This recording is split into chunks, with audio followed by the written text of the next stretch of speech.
사사기 14장 말씀 함께 읽겠습니다.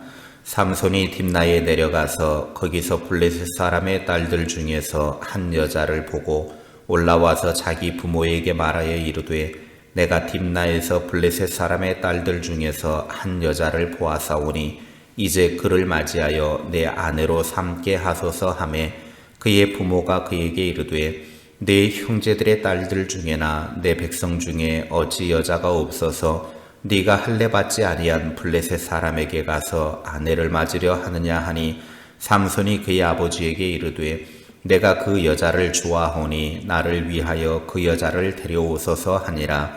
그때에 블레셋 사람이 이스라엘을 다스린 까닭에 삼손이 틈을 타서 블레셋 사람을 치려 함이었으나 그의 부모는 이 일이 여호와께로부터 나온 것인 줄은 알지 못하였더라. 삼손이 그의 부모와 함께 딥나에 내려가 딥나의 포도원에 이른즉 젊은 사자가 그를 보고 소리 지르는지라. 여호와의 영이 삼손에게 강하게 임하니 그가 손에 아무것도 없이 그 사자를 염소 새끼를 찢는 것 같이 찢었으나 그는 자기가 행한 일을 부모에게 알리지 아니하였더라. 그가 내려가서 그 여자와 말하니 그 여자가 삼손의 눈에 들었더라. 얼마 후에 삼손이 그 여자를 맞이하려고 다시 가다가 돌이켜 그 사자의 죽음을 본즉 사자의 몸에 볼대와 꿀이 있는지라. 손으로 그 꿀을 떠서 걸어가며 먹고 그의 부모에게 이르러 그들에게 그것을 들여서 먹게 하였으나 그 꿀을 사자의 몸에서 떠왔다고는 알리지 아니하였더라. 삼손의 아버지가 여자에게로 내려가매 삼손이 거기서 잔치를 베풀었으니 청년들은 이렇게 행하는 풍속이 있음이더라. 무리가 삼손을 보고 30명을 데려와서 친구를 삼아 그와 함께하게 한지라. 삼손이 그들에게 이르되 이제 내가 너희에게 수수께끼를 내리니 잔치하는 이래 동안에 너희가 그것을 풀어 내게 말하면 내가 베옷 30벌과 겉옷 30벌을 너희에게 주리라. 그러나 그것을 등이 내게 말하지 못하면 너희가 내게 베옷 30벌과 겉옷 30벌을 줄지니라 하니 그들이 이르되 네가 수수께끼를 내면 우리가 그것을 들으리라 하매 삼손이 그들에게 이르되 먹는 자에게서 먹는 것이 나오고 강한 자에게서 단 것이 나왔느니라 하니라. 그들이 사흘이 되도록 수수께끼를 풀지 못하였더라. 일곱째 날에 이르러 그들이 삼손의 아내에게 이르되 너는 네 남편을 꾀어 그 수수께끼를 우리에게 알려달라 하라. 그렇지 아니하면 너와 네 아버지의 집을 불사르리라. 너희가 우리의 소유를 빼앗고자 하여 우리를 청한 것이 아니냐. 그렇지 아니하냐 하니 삼손의 아내가 그의 앞에서 울며 이르되 당신이 나를 미워할 뿐이요 사랑하지 아니하는도다. 우리 민족에게 수수께끼를 말하고 그 뜻을 내게 알려주지 아니하도다 하는지라.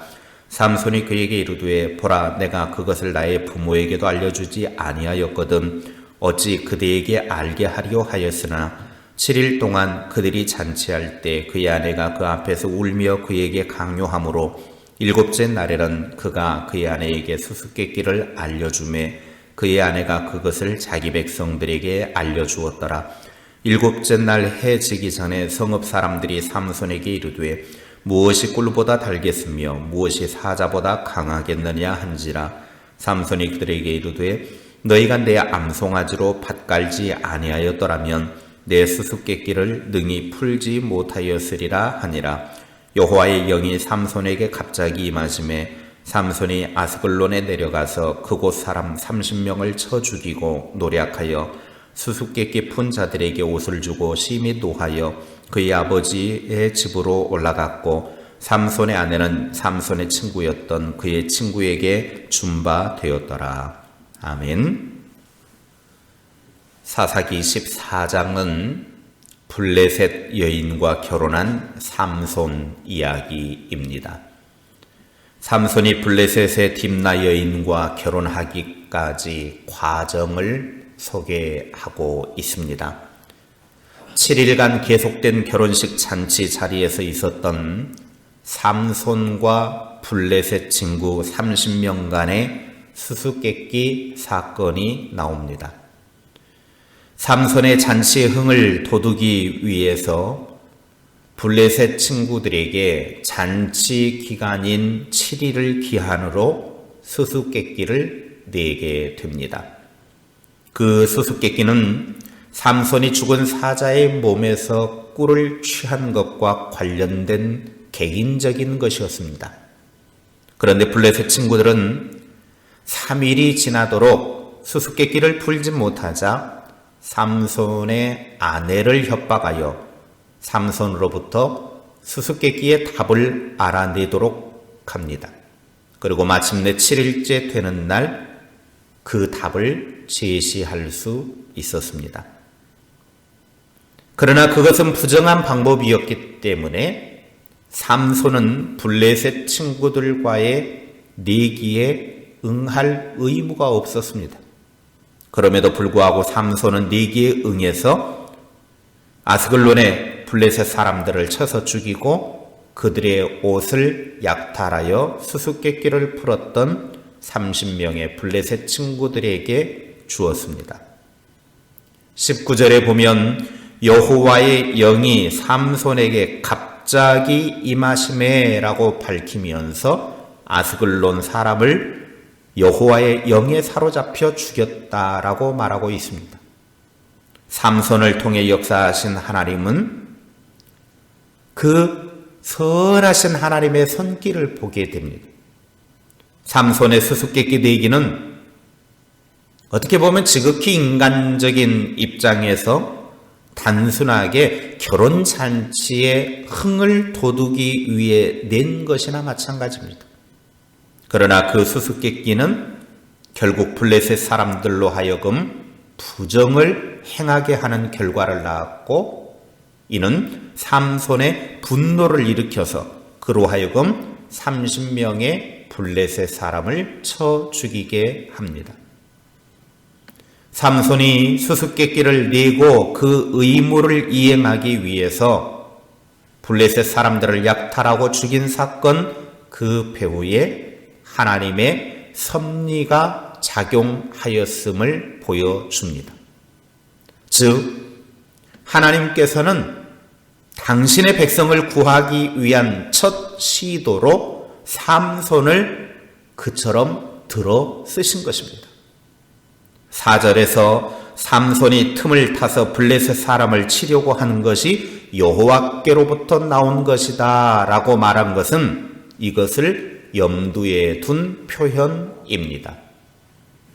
그런데 문제는 삼손이라고 하는 사람은 불임에 걸린 어머니에게 하나님께서 특별히 선물로 주셔서 하나님께 바쳐진 나실인의 삶을 살아야 함에도 불구하고 그러지 못했다라는 것입니다.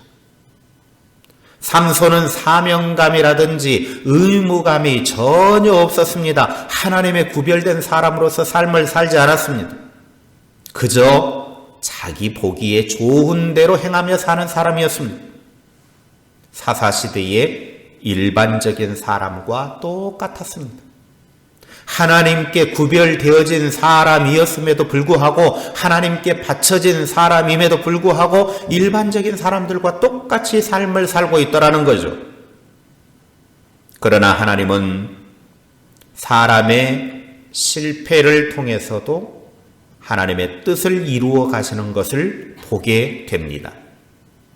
나의 실수, 나의 잘못된 선택과 행동을 통해서도 하나님은 하나님의 뜻을 이루어 가시는 분이십니다.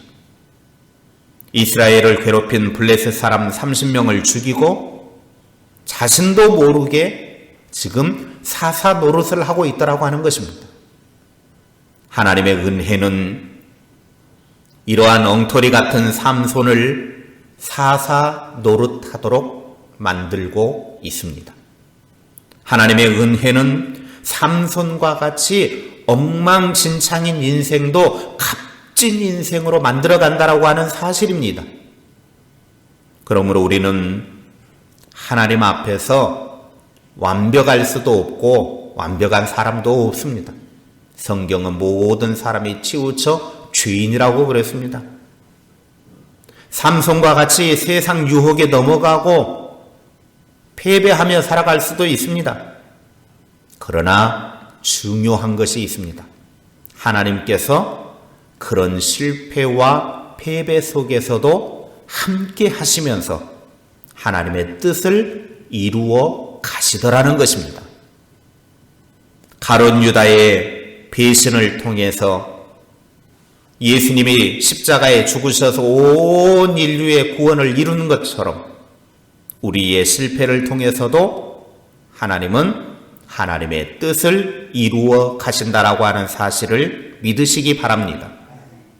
나 자신의 부족함과 연약함 투성이어도 하나님은 은혜를 부어주셔서 보석처럼 반짝반짝 빛나게 만들어 가시는 분이십니다. 우리가 하나님의 부름을 받은 것은 개인적으로 인간적인 뛰어남이 있기 때문이 아닙니다. 하나님의 성령의 능력을 힘입을 만큼 하나님께 합당한 사람도 아닙니다. 삼손처럼 세상 즐거움에 빠져 살아가는 존재입니다. 그런데도 하나님의 성령을 힘입어 승리를 주신 것은 하나님의 은혜로밖에 설명할 방법이 없습니다. 내가 하나님의 부르심을 받은 것은 무언가 자랑할 것이 있어서 그런 것이 아니라는 것을 깨달아 알아야 합니다. 오직 하나님의 은혜와 그리스도의 십자가만 자랑으로 여기며 부르심에 응답할 수 있기를 바랍니다. 하나님의 능력을 더욱 온전하게 덧입으시기를 주님의 이름으로 축원합니다. 기도하겠습니다. 하나님, 우리가 연약하고 부족하고 단점 많고 죄악투성이지만 우리는 너무나 많은 실수의 삶을 살고 있지만 그럼에도 불구하고 하나님은 그런 일들 속에서도 여전히 하나님의 일을 해나가고 있는 것을 삼손을 통해 보여주셔서 감사합니다. 나도 삼손과 같이 연약하고 부족하고 실수하고 넘어지는 존재이지만 그럼에도 불구하고 하나님은 우리가 하나님 앞에 부름받은 인간으로서 나를 통해 하나님이 일하시고 나를 통해 하나님이 역사하심을 체험하는 그런 믿음의 삶을 살게 하여 주시옵소서. 우리가 하나님 앞에 나를 부르신 그 부르심에 합당한 자로 서기 위해서 온전히 하나님의 성령의 능력을 덧입어 하나님의 부르심에 온전하게 쓰임받는 삶을 살게 하옵소서. 우리 각자에게 성령의 은혜를 부어주시고 성령의 능력을 덧입혀주시고 하나님의 은혜 가운데 사로잡히게 하셔서 이 시대에 하나님 앞에 온전하게 쓰임받는 주님의 사람들 다 되게 하옵소서. 나의 능력이 아니라 그리스도의 능력으로 사용되게 하시고 하나님의 뜻대로 아름답게 사용되어지는 신실한 그리스도인들 되게 하옵소서. 나를 자랑할 것도 아니요 그리스도의 십자가와 하나님의 능력만 자랑하며 나아가는 우리의 삶이 되게 하옵소서. 예수님의 이름으로 기도하옵나이다. 아멘.